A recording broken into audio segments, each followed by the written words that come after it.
Good morning, card communities. RJ back with another video. So let's get to it.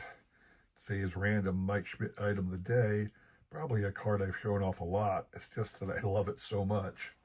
From 2002, I do believe. Yep, 2002 Collector Series. Post Serials 500 Home Run Club card. So in 2002, Post Serials released one of these in each pack of cereal.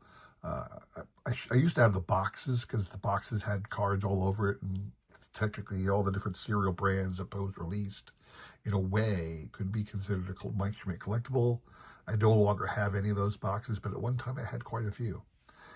It's one of 8 500 Home Run Club members that were issued in that set. There was clearly many more than just 8, but the 8 are the only one they chose to include, and it was Topps manufactured for Post, but I don't know why they only did 8. Probably licensing agreements or something like that. I don't know. But fantastic little set. Beautiful design.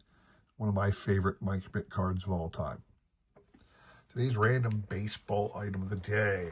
I want to encourage you all, if you don't do it as much as I do, to go back through your cards and look at them. And I mean even the commons. Because these are fantastic little pieces of history and art. And it's just so much fun sometimes to look back and look at old cards. So I was looking through my 1991 collection of classic best cards. Now I have the whole factory set, but I have a whole bunch of loose cards because over the years, every once in a while, I'll buy an unopened box of 1991 classic best. They're like $10. They're almost nothing.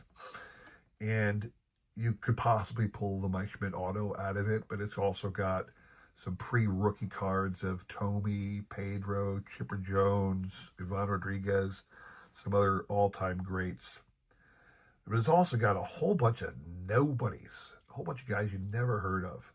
And then I like to grab one of those cards, look at it, and track down what this person's doing now. So let's take a look at the 1991 Classic Best card of Mr. John Shave.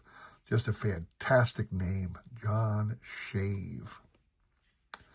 Now, the first question was, gee, did he ever make the majors? And sure enough, he did make the majors in 93. Then he was out for quite a while and came back again in 98 and 99. Played a total of about 74 games. I looked it up, but I can't remember as I'm sitting here what the actual number was. Total of like 74 games in the majors. He's got a couple cards, but nothing special. Clearly a forgotten player of all, completely. And I was reading about him real quick, and apparently in a base running play, he got a fractured larynx but didn't know it. And he was out. That happened in like a spring training game in 94, so he was out, recuperating, I suppose, from that. That's why he was He was out for a couple of years there in the mid-90s and came back again in 98, 99. Didn't pan out, obviously. So now, to this day, he is a high school baseball coach down in Florida. So shout out to John Shave if you're still out there.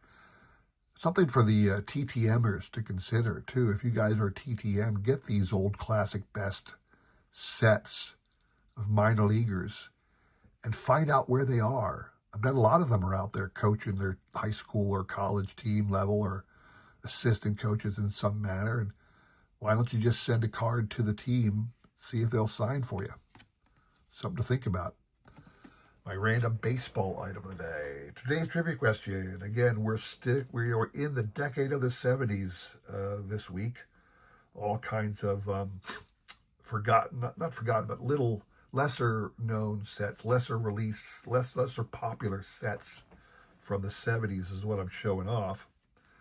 And the questions are geared towards the 70s for that reason as well. So on Monday, I asked about the home runs. So now let's ask about the victories. Which pitcher had the most number of victories during the regular season during the decade of the 70s? Which you're playing for fantastic 1978 Ron Guidry card. Take a look at that beauty. That's what you're playing for. 78 Ron Guidry. Really nice looking card. Just all you got to do is shoot me an email answer to the question. I will include my email in the description below along with a repeat of that question. You will have today and tomorrow to answer. We will pick a winner on Sunday, all right? Good luck to everybody on that one. Today's trivia question. That was today's trivia question. What are you doing, dude? Today's showcase. A card set pretty much everybody is familiar with, but not many people actually own the complete set. And that is from 1977, the Topps cloth stickers. So the cloth stickers were actually their individual release. These were not inserts. They were released in their own packs, and they actually had something inserted with them. So it's a 55 card set right there. It's arranged alphabetically and therefore numbered alphabetically. So let's take a look at who made it to the cloth sticker set 1977. A lot of Hall of Famers, as you would expect. So Alan Ashby, who would eventually be on the Houston Astros and face off against my Phillies in the 80 NLCS. Buddy Bell, three-generation baseball family, Buddy Bell. Johnny Bench, Vida Blue. Bert Blyleven, during his stint with the Rangers, he was a well-traveled pitcher, obviously Hall of Famer. Steve Braun, Mr. George Brett. Now, the stickers, the images on the stickers, for the most part, parallel the 77 Topps cards, but not everyone does. Sometimes they altered the image. Don't know why. Not going to speculate. Lou Brock, love the piped hats, you know. Jose Cardinal, Rod Carew, Steve Carlton, Dave Cash. The back of the stickers just had a couple interesting stats. They were not duplicates of the backs of the regular cards. It also had a little instructions on how to peel this properly. Cesar Cedeno, Ron Say, Mark Fidrich, Dan Ford, Wayne Garland, Ralph Garr, Steve Garvey, Mike Hargrove, Catfish Hunter, Reggie Jackson. You know, after I got those Orioles cards a couple weeks ago. They showed off a release from a distributor down in the Baltimore area who put out a set of cards, every player who had ever played for the Baltimore Orioles. And this image right here of Reggie actually was taken with him in a Baltimore Orioles uniform. What you see here is an airbrushed alteration of that card because his trade during free agency was such a big thing that he had his 76 card, his actual 76 card still shows him on the Oakland Athletics. His 77 card, which would have normally showed him on the Orioles, does not. It shows him on the Yankees. And there is no regular issue Topps card ever made during his career that showed him on the Orioles. Cards of Reggie on the Orioles are hard to find. But this image actually showed him, that photograph actually showed him on the Orioles, and they airbrushed it out. Randy Jones, Dave Kingman, Bill Madlock, Lee May, John Mabry. We had John Mabry Jr. on the Phillies back in the 2000s. 2010s, actually, I think. Andy Messerschmidt. Willie Montañez. He was a Philly at one time. John, the Count of Montefusco. Joe Morgan.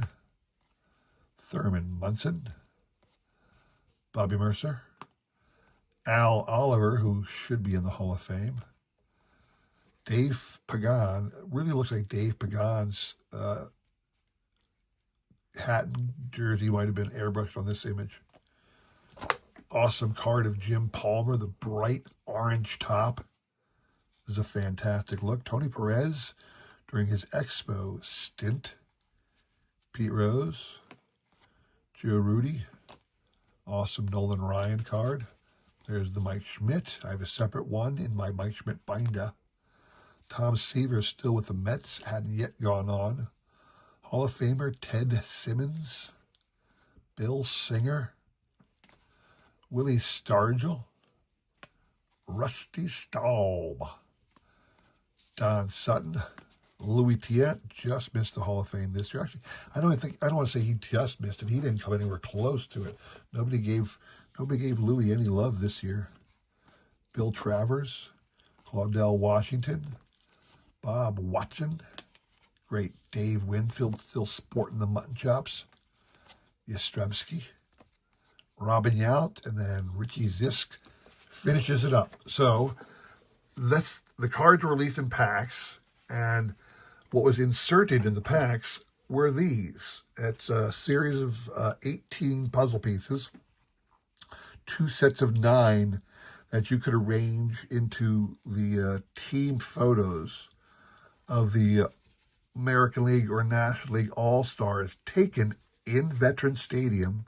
Welcome to Veterans Stadium.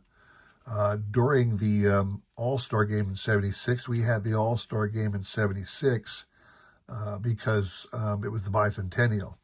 And you'll see back here, there's Mike Schmidt, Larry Bowa, Bob Boone. Big McBride is over here. That's interesting right there. I don't think, he looks like he's still in the Cardinals uniform. And it looks like Tony Perez there. He might be on the Red. He was still with the Reds in that picture. There's Dave Cash and Greg Luzinski, also of the Phillies at the time, Morgan and Rose. So this is what was inserted. Each pack of cloth stickers came with one of these puzzle pieces, and you could eventually put them together. I'm not going to take the time to put them together. It just shows the image of the All-Star game. You can see that on your own. So I have the full set of cloth stickers as well as the full set of those puzzle pieces. So happy to have those in my collection. Once again, another great 70s set. And we are celebrating the 70s decade this week. So shout out to the 70s, my childhood. Of course, my childhood split the 70s and 80s. I was born, in that era. So anyway, that's all I have for you today. I hope you enjoyed that video. If you did, please consider liking, subscribing, commenting, and all that jazz. I really do appreciate your support as I try my best to support everybody else in this great card community. All right. Thank you very much for watching. Come back again on Friday for one more great trip down memory lane of the 70s. Thank you very much for watching. Have a great rest of your week. Take care.